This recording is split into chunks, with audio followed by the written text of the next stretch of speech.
निगम के नेता प्रतिपक्ष चिंटू चौकसे ने ग्रीन बॉन्ड को लेकर महापौर पर नाकामी और भ्रष्टाचार के आरोप लगाते हुए कहा था कि महापौर की नाकामी के कारण इंदौर नगर निगम को 54 करोड़ रुपए चुकाने पड़े हैं। इसके जवाब में महापौर पुष्यमित्र भार्गव ने आरोपों को सिरे से खारिज करते हुए नेता प्रतिपक्ष की समझ पर ही सवाल उठा दिए।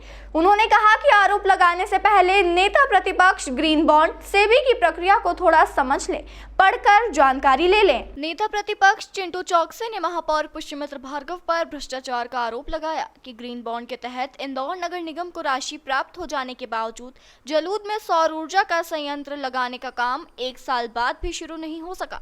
चिंटू चौकसे ने कहा कि पिछले साल फरवरी में ग्रीन बॉन्ड के तहत इंदौर नगर निगम को 300 करोड़ रुपए की राशि प्राप्त हुई थी, लेकिन यह राशि 1 साल बीत जाने के बाद भी ऐसी की ऐसी ही पड़ी हुई है।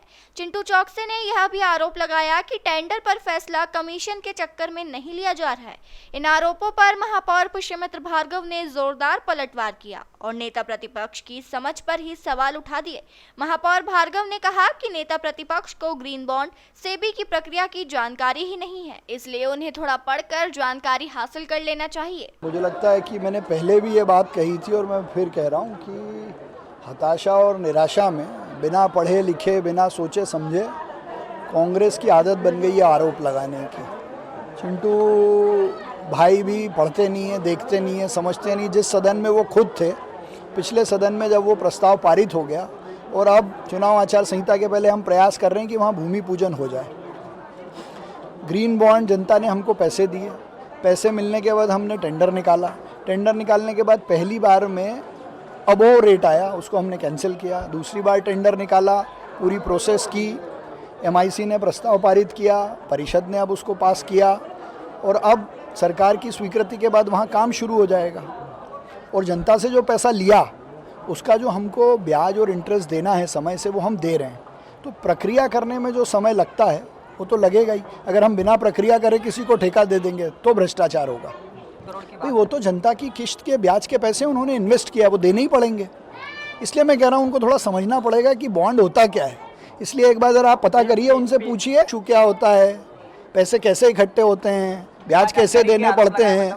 बिल्कुल, वो मैं आपके माध्यम से उनसे बोलता हूँ कि एक बार वो ज़रा पता करके बता दें पब्लिक इशू क्या होता है, सेबी का अप्रूवल कैसे होता है, सेबी कैसे मॉनिटर करती है, ये सब चीज़ें ज़रा एक बार वो बताएं।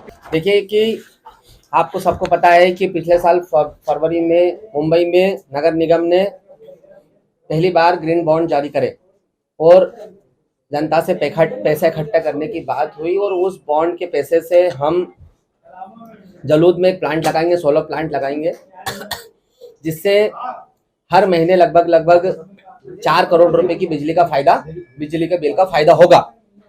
अब वो पिछले साल फरवरी में हमने बॉन्ड जारी करे, जो चंद घंटों में बॉन्ड की बिक्री पूरी हो गई। 300 करोड़ रुपए पे हमने उसको लॉक कर दिया। आज अगर उस फरवरी से इस फरवरी की बात करो तो 1 साल से ज़्यादा का समय हो चुका है। 1 साल के बाद में ना तो वर्क ऑर्डर जारी हुआ है, ना कोई काम करने की स्थिति बनी है।